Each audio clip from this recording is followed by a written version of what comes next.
ओम नमः शिवाय। नमस्कार दोस्तों, स्वागत है आप सभी का हमारे चैनल भक्ति ज्ञान में। दोस्तों, आज मैं आपको शिव महापुराण की कथा का श्रवण करा रहा हूँ। आप सभी भक्तजन इस कथा को श्रद्धापूर्वक मन लगाकर सुने। भगवान शिव जी आप सभी की मनोकामना पूर्ण करेंगे और आप सभी के कष्टों को हर लेंगे। ब्रह्मा जी बोले, हे नारद, इस प्रकार सती दक्ष से भयभीत यज्ञशाला में पहुंची, परंतु वहां किसी ने उनसे बात तक न पूछी। ना किसी ने यही जाना कि यह जगन माता हैं। दक्ष ने तो अहंकार में उनसे कुशल तक न पूछी। यह देखकर सती की बहनों ने, जो वहां उपस्थित थीं, हंसकर सती की निंदा की। सती ने यज्ञ में सब देवताओं का स्थान देखा, परंतु वहां शिव जी का स्थान न देखा। तब वे मन में अत्यंत क्रोधित हुईं। उन्होंने अपना अनादर देख शिव जी का स्मरण किया तथा सोचा कि अपने क्रोध से दक्ष को भस्म कर डालें। परंतु फिर उन्होंने सोचा कि यह उचित नहीं होगा, क्योंकि जब दक्ष ने कठिन तपस्या करके मुझको प्रसन्न किया था, तब मैंने उससे कहा था कि जब मैं तुमसे कुछ गर्व तथा अपने मान की कमी देखूंगी तो उसी समय अपना शरीर त्याग दूंगी। दक्ष ने भी इस बात को मान लिया था।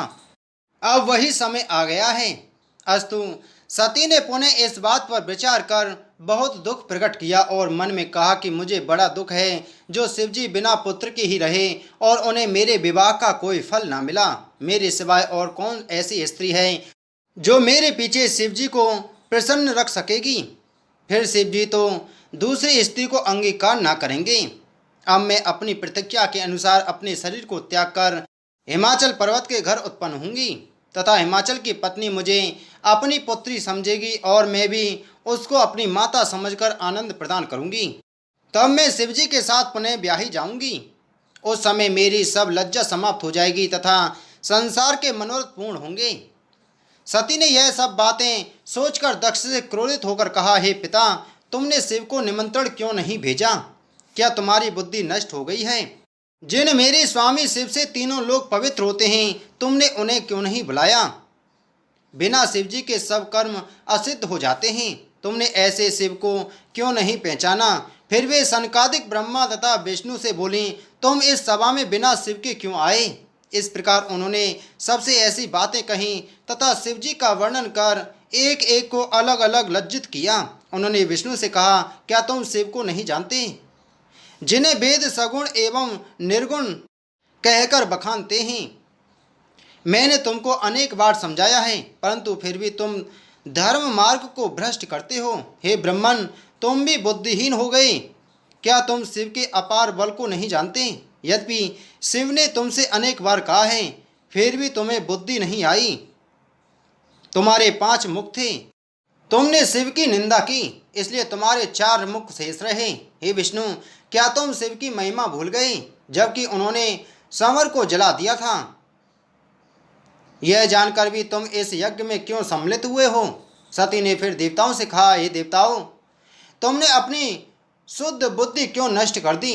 मैं समझ गई तुम सब बड़े अभागे हो जो बिना शिव के इस यज्ञ में चले आए। हे भृगु, अत्रि, वशिष्ठ, तुमने यह बात बुद्धि के विरुद्ध क्यों की? तुमको तो साप देने की महान शक्ति है।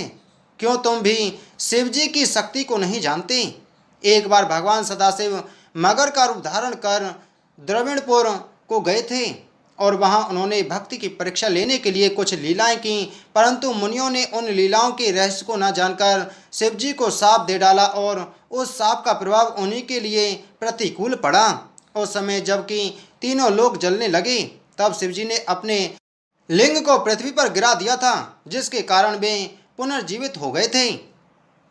इतना कहकर सती ने अत्यंत क्रुद्ध होकर ब्रह्मा तथा विष्णु से इस प्रकार कहा, हे ब्रह्मा तथा हे विष्णु, दक्ष ने जो कुछ किया है उसके मूल में तुम दोनों हो, क्योंकि तुम दोनों शिव जी के न आने पर भी इस यज्ञ में सम्मिलित हुए हो। अस्तु, तुमने जैसा कार्य किया उसका फल तुम्हें अवश्य भोगना पड़ेगा। आश्चर्य है कि जिन शिवजी द्वारा चारों वेद तथा संपूर्ण सृष्टि की उत्पत्ति हुई है, उन्हें तुम बिल्कुल नहीं पहचान सके। यदि तुम दोनों दक्ष के इस यज्ञ में नहीं आते तो दक्ष को इतना अहंकार कभी न होता। यदि यहाँ उपस्थित देवता तथा ऋषि मुनि भी न आते तो दक्ष को कभी भी यह हिम्मत ना होती कि वे शिवजी से विरुद्ध होकर कोई कार्य करते। तुम लोगों की बुद्धि वास्तव में भ्रष्ट हो गई है। जो तुम्हें दधीचि मुनि का सभा से उठ जाना भी अच्छा नहीं लगा। हे नारद, सती के मुख से निकले हुए इन शब्दों को सुनकर दक्ष ने अत्यंत क्रुद्ध होकर कहा, अरे मतिमंद, तू ऐसी बातें क्यों कर रही है? मेरा और तेरा पिता पुत्री का संबंध समाप्त हो चुका है। यदि तेरी इच्छा हो तो तू यहाँ रह, अन्यथा अपने घर चली जा। तेरा पति अत्यंत अशुभ है। उसके नाम के केवल 2 ही अक्षर हैं। वह भूत प्रेत एवं पिशाचों के साथ रहता है। चिता की भस्म को अपने शरीर में लगाता है और शमशान में घूमा करता है। उसके माता पिता, कुल, जाति पाति आदि का कुछ भी पता नहीं है। उसका वर्णन वेद में भले हो, परंतु उसमें कोई शुभ लक्षण दिखाई नहीं देते। इसलिए मैंने उसे यहाँ नहीं बुलाया, क्योंकि ऐसे मूर्ख मनुष्य का यज्ञ में आना निषिद्ध कहा गया है। हे सती, मैंने वास्तव में बड़ी मूर्खता की, जो औरों के कहने पर तुम जैसी अपनी श्रेष्ठ पुत्री का विवाह उस नंग धड़ंग ऑर्डर के साथ कर दिया। मुझे इस बात का बहुत बड़ा पश्चाताप है। अस्तु, तू मेरी बातों पर विचार करके अपना क्रोध त्याग दे।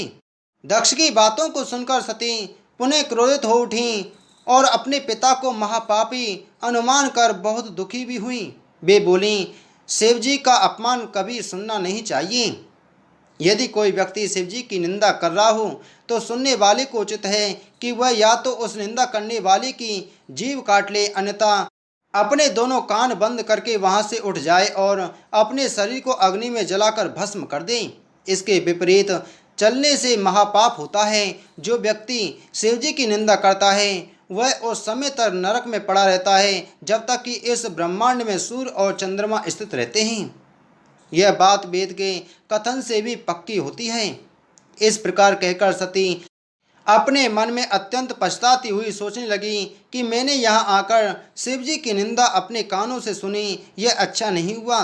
उन्हें इस बात से और भी अधिक दुख हो रहा था कि वे यहाँ किस लिए आईं और वह कौन सा मुंह लेकर शिवजी के पास लौटेंगी। वे सोचने लगी कि यद्यपि शिवजी के चरणों का दर्शन प्राप्त करना मेरे लिए अत्यंत आवश्यक है, परंतु अब भला किस मुँह से मैं उनके पास जाऊँ?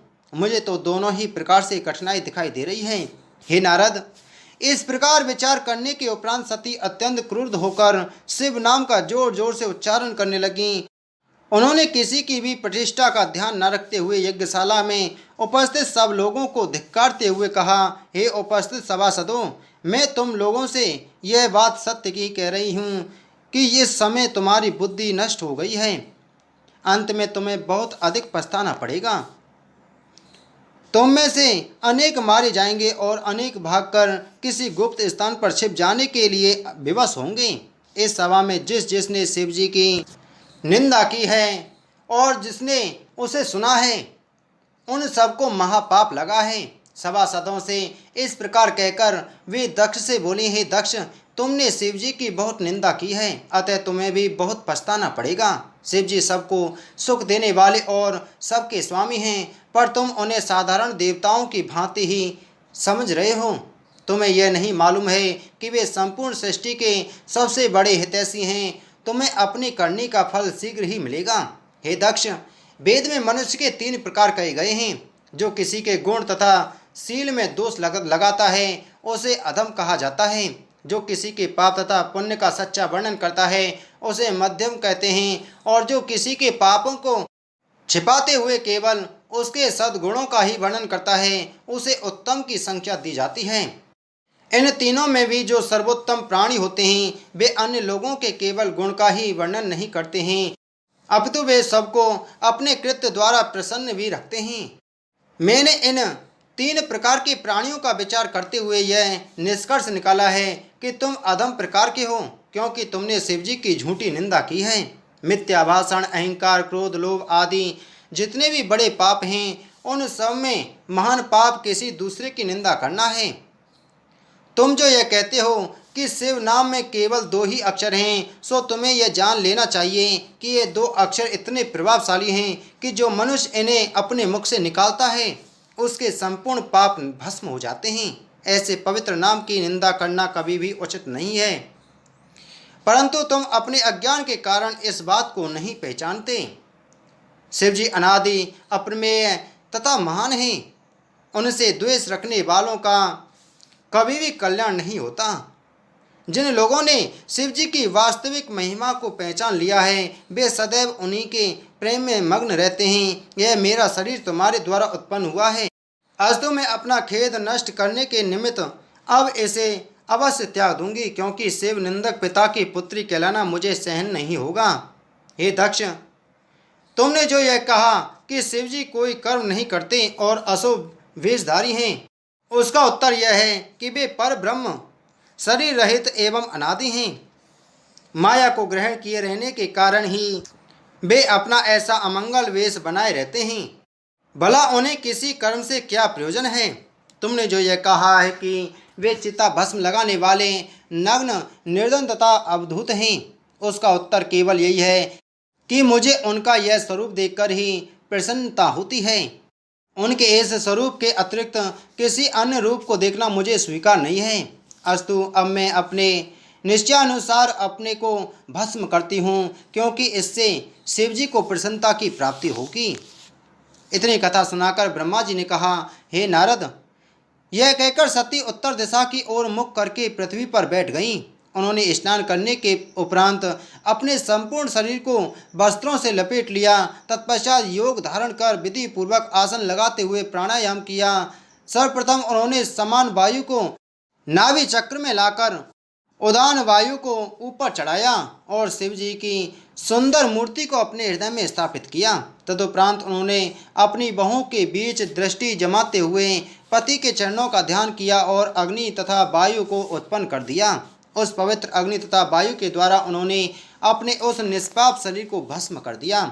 इस दृश्य को देखकर सब और हाहाकार मच गया। यज्ञशाला में उपस्थित सभी लोग अत्यंत भयभीत तथा दुखी हुए और दक्ष की पत्नी वीरनी शोकाकुल हो गई। उस समय शिवजी के गणों ने अत्यंत क्रुद्ध होकर सब लोगों को संबोधित करते हुए इस प्रकार कहा, बोलो शिव महापुराण की जय, बोलो शिव शंकर भगवान की जय।